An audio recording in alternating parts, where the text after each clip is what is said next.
What's up, everybody? This is episode 3, I believe, of K9SL Live, and I am joined with my brother from another mother, Jacque Bonéy, out of Memphis. Correct? Is this where we're at now, Jacque? Yeah, we're in Memphis. Facilities close to Memphis. We call it out Memphis, man. Memphis. Okay, cool. So I've known us. If you guys have been following us for a while, Jacque and I have known each other for a long time. I mean, what? How would you say, like 8 years? Eight. I'm gonna say 8. We had that conversation the other day and couldn't figure it out. But I think it's been 8 years now. Because I know you came down to a couple of like when we were in the San Jose facility. So let's just say 8 years. Yeah, 7 or 8. Awesome. So, with K9SL Live, this is predominantly talking about protection sports, all the different elements, and obviously Street League. You guys just got done, or not just got done, maybe a couple months ago, you did your first Street League workshop, right? Yep. Awesome. So you being a Street League decoy, and then obviously you've done workshops, you do trainers training, you actually do quite a bit of like working dog workshops as well. How did you like switching roles to something that's more like based on a sport, like a routine, like type of a thing? How'd you feel that went going and transitioning into that? It was a real pleasant surprise, to be honest. I think partially because those who attended actually were there for knowledge. There was no ego. There was no know-it-all mentality. They were all there to learn the sport. So they made it easy. And then just like the back and forth feedback that they gave made it pretty much flow smoothly. So between Joe helping out and providing heavy insight and then just being able to work with those I worked with in the past, just specific to Street League, it was a great seminar, man. Awesome. Did you notice? Said no. Obviously, I've been to Memphis a few times and working with you guys, and I've heard the stories. Was it like you're the same type of crowd, or was it like a newer crowd that came in for it specifically for Street League? So I think because we're going the Street League route, definitely it was heavy on my crowd, but there were others who came across from Alabama, from Arkansas. So it was a mixture from Missouri even, because Joel came from Missouri Oh yeah.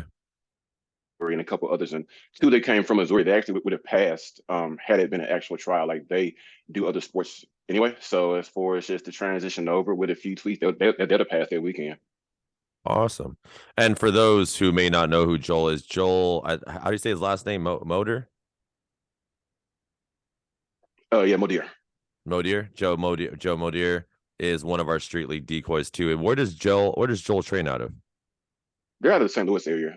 He's at a spot right now about I think 30 minutes outside of St. Louis. So we'll say the St. Louis area.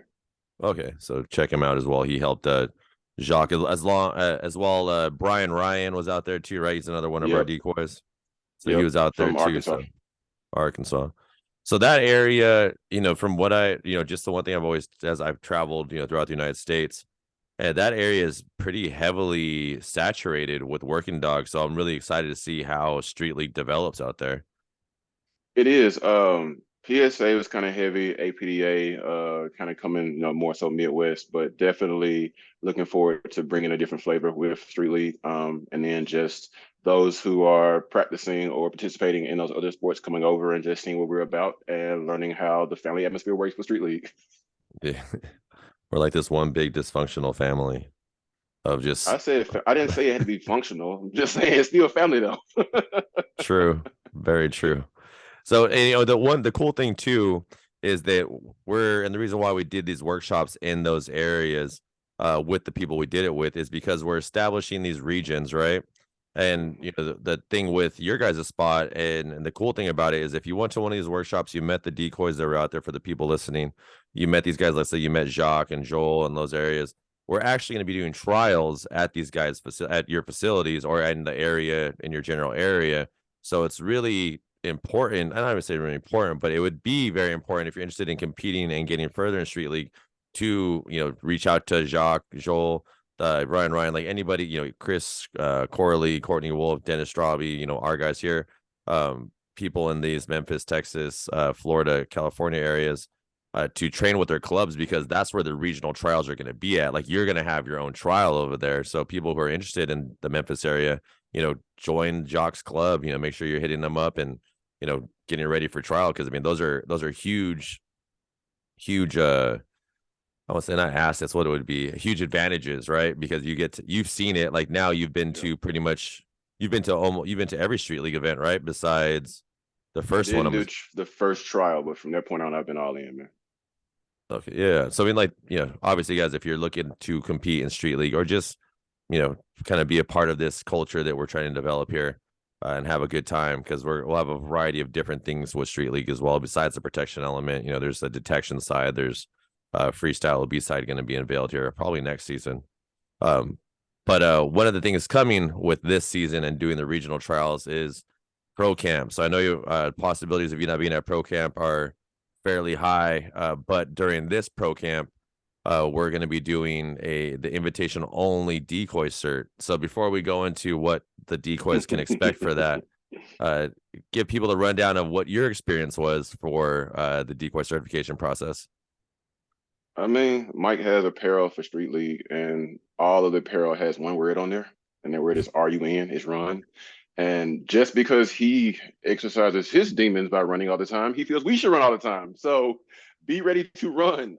We did that for our cert. We were in Memphis with 110-degree heat indexes, and it had just rained, so it got even more humid. And G mentioned the heat index advisory that came out. And Mike was like, well, suit up. And we ran and did burpees and did push-ups for like, what, 30 minutes? So pretty much be prepared to Yeah. run. No breaks, all gas. But the point of it is just to test not just the physical, but also the mental fortitude. It wasn't so much about running nonstop. It was about continuing to go. So I did walk. Some did crawl. We got through it, and that's kind of what made us to where we are now. Most definitely. It's it's funny because like a lot of times, like, you can tell a lot about a person when all of a sudden the endorphins or adrenaline is worn out, and it's minute 20 and it's hot and it's running. And that's the reason why we do like the run thing. A lot of it is Right. because I run a lot, obviously, if anyone follows me, like anyone knows it.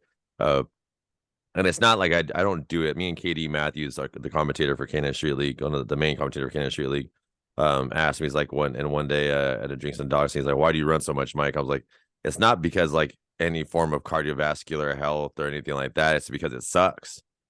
And Mm-hmm. you're the only one that can make yourself move forward. And it's different than like lifting weights or doing anything like that. It is a very much a mental battle as well as a physical battle. So when I put the decoys to the test and I say you'll run and like keep running, and everything in your body is telling you to stop, and then you have so then you have some dude like me just freaking yelling burpees and push-ups and whatever, whatever the stuff we're doing, Right. it's a true test. In my opinion, it's one of the true tests of mental and physical fortitude, just to keep going even though things are horrible. So you You mean you got to kind of, embrace the suck sometimes. yeah, as Chris Corley says, he's you gotta go to your happy place and stay there for a little while or some stuff like that. He has a happy place. I don't. It still suck regardless. That's But no, this it's is just all a true. part of the process. And I mean, even with doing it prior to doing other workouts, prior to working dogs, or doing it after the fact, that's just one component of it. So yeah, that pushes you mentally and physically, but then the rest of it is still there. So it's making sure you got enough in the tank and that you pace yourself enough to be able to then do whatever is next. Because those days are what, 8-hour days. Yeah. Yep. So let's talk about that. So let's talk about pro camp a little bit here. We got some time. So, the idea behind pro camp is essentially like a refresher course. Hmm. Because although we all decoy, although we all have our own skill sets, and everyone individually is a great decoy, and we're creating even better decoys and all the stuff that we have here. I think it's just like how professional athletes, how they train. They still have Right. practice, they still do those things. So Training establishing a camp. pro, yeah, it's like, and Yeah. if I could do more pro camps, I probably would, but it's just one of those things where we can probably only fit maybe one or two a year, depending on how many trials we're doing. But the idea behind pro camp essentially is to do refreshers on things, because even myself, the person that basically wrote all the scenarios and formulated the work and the catches from the slip catch to the basic catch to all the different things. Like even myself, like if I go without practicing it, I'll still forget some of the routine. I mean, shoot, Hmm. that four square in the obedience, occasionally like I'll forget the pattern, and I Exactly. literally I've drew the pattern and wrote the pattern.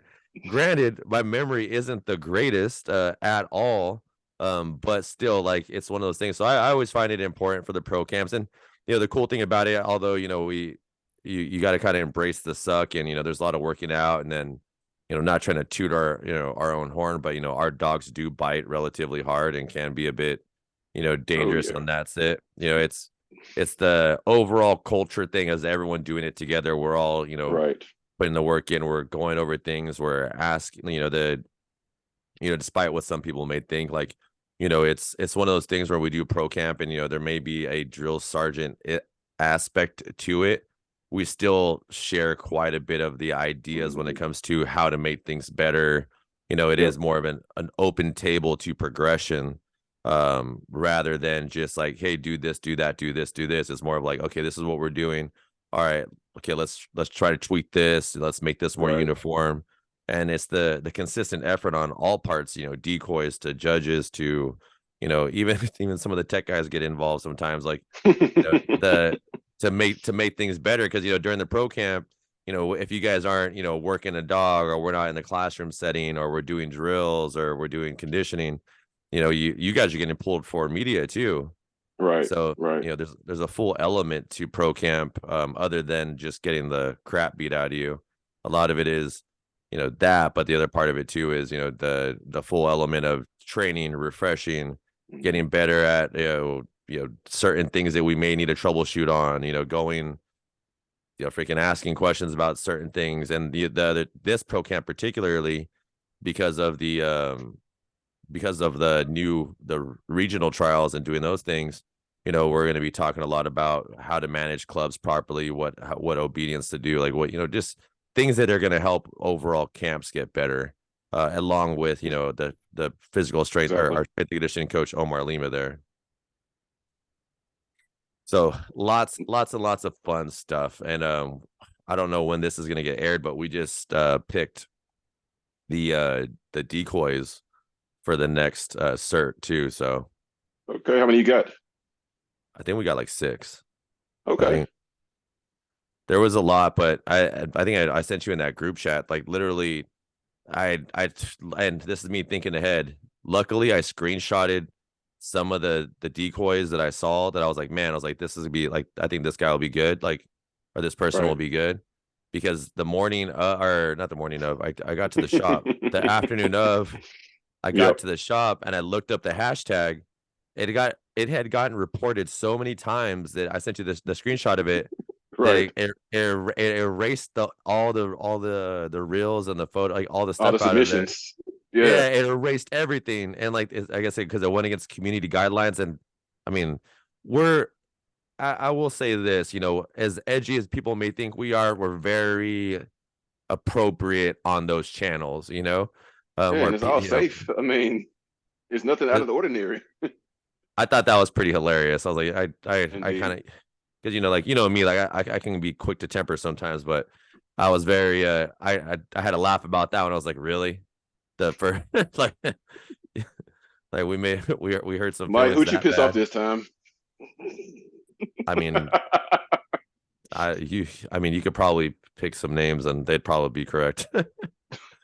um, but no, so I mean, like, I'm really looking forward to this pro camp, and even going further than that, and seeing each individual region kind of bloom and develop, and just kind of go Right. from there, because I do see quite a bit of usefulness of the scenarios, especially the carjacking scenario. Hmm. um Even like where you guys are at, like where some of the stuff you guys had to use the dogs. And I mean, I still remember one of the first when I first started traveling and doing workshops.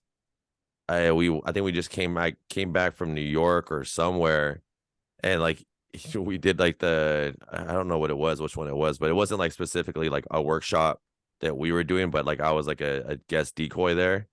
Okay. And you guys are, and then you're like, oh yeah, like like a bunch of people are coming there like, oh no, we've had to use our dogs a bunch of times. I'm like, oh crap, like like dogs with actual live bites, which I thought was like, oh cool, because I mean Right. like you get them here and there, like in California, New York, like like you get a few of them, but like that was like a plethora of people who've actually had to use their dogs Yeah. in like those environments. So like that to me was, I was like, oh cool. I was like, see how applicational this can be and everything like that. And this was Exactly. Right. so long ago. No, it had nothing changed. It got a little worse, but it ain't changed.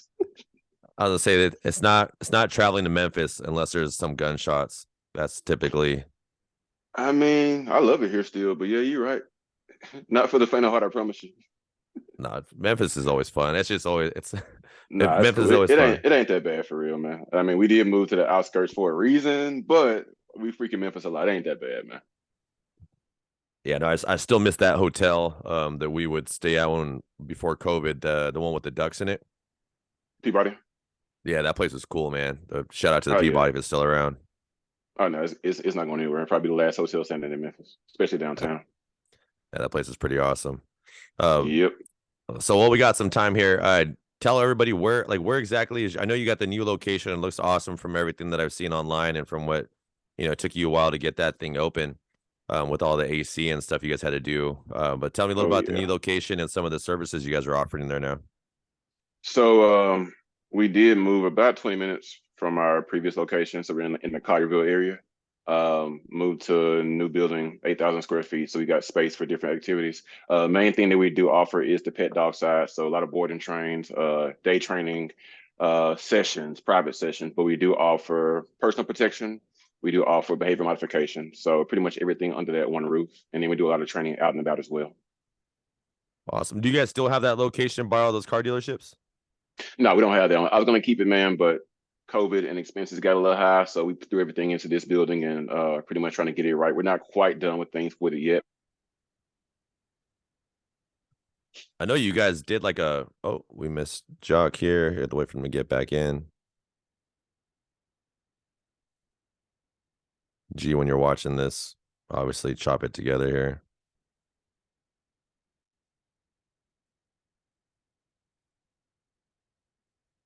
Oh, there we go.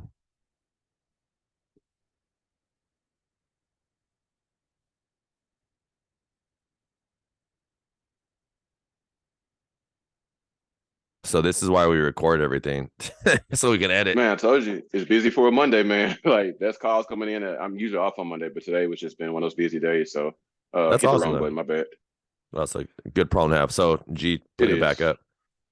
All right, so we're gonna go back into. Let me go. Is this still recording? Yep, still recording. All right. Yep. So I know you guys. So we're talking about the other location. So you guys put a lot into it, though. I know you guys did like a full blown AC unit or AC unit and all that other stuff going into there. Oh yeah, we had to do. The biggest holdup was we had to put a whole fire suppression system in the building. So they had to drill from and dig from the street to the building, running through the whole 8,000 square feet. So that took forever. And then just coding in general, like it's a blessing to be there and to have the space and to be welcome. But prior to getting there, it was a nightmare. So between that, the AC units, and just everything we had to do for their approval, yeah, I had to bite my tongue a whole lot then. Hey, at least you guys got. I mean, speaking of from someone who's gone through the problems with the city and had to Yep, relocate, at least you guys got it all in the beginning. Like versus getting in there and then having them kind of stick it to you after. So good stuff on that on exactly. getting it handled because it's Fingers it's still fun. crossed, man. Fingers You still know, it's crossed. Nothing else pops up, but we good for now. it's a funny thing like when you like do it the right way, Hmm. how much more inconvenient that is. Exactly, exactly. We couldn't ask for forgiveness after the fact on this one. It was all beforehand. We had to ask for permission for everything. The when we first got the big building, one of the guy who helped us like get the whole building is like, he's like, see, Gilroy's more of the place where you just do first, ask for forgiveness later. And me and Aaron both looked at him like, no, we Not this need. time. No. Yeah, I was like, this isn't gonna work that way. I was like, the last couple of times it cost us quite a bit of money, so we're gonna ask now before we do anything. Exactly. Now, if they change their mind, it's on them, but we're gonna ask before then. Yeah, we're gonna make sure we're good here. Right. Dude, so I know you got a busy day ahead of you, Jacque. Uh, give some people some information. Where can they find you? How can they get in contact with you? And where will they see you next? Gotcha. So I'm Jacque, Jacque, Bonéy, Boney on Facebook, Instagram, Jacque_AK9. The business page is Allegiance K9, spelled all the way out, Canine. And just pretty much allegiancek9.com is the website for the company. As far as next up, I'm still trying to get their way for Pro Camp, just trying to work some things out, but we got some family things going on, as you know. Got some things planned for, I think, LA end of May, Chattanooga June, the street league trial. Whenever we decide that's when that's going to be, possibly what, July, August, sometime in there. Yep. So doing a little bit of everything right now, man. But the main thing is keeping the home front going and keeping us intact. Awesome, man. Awesome. Well, shoot. So everyone, make sure you go check out Jacque if you're not already. Before we wrap things up, got to do a quick shout out to our sponsors, RayAllen.com. Ray Allen is the main and only sponsor of Canine Street League at the moment. So you can check them out, rayallen.com/K9SL. And don't forget to use the promo code Primal10, all caps, for an additional discount. So, brother, Nice. thank you for taking some time out. I know you got a jammed up day, but I will let you go here and look forward to seeing and chatting with you a little bit later. Yes, sir. I appreciate you, bro.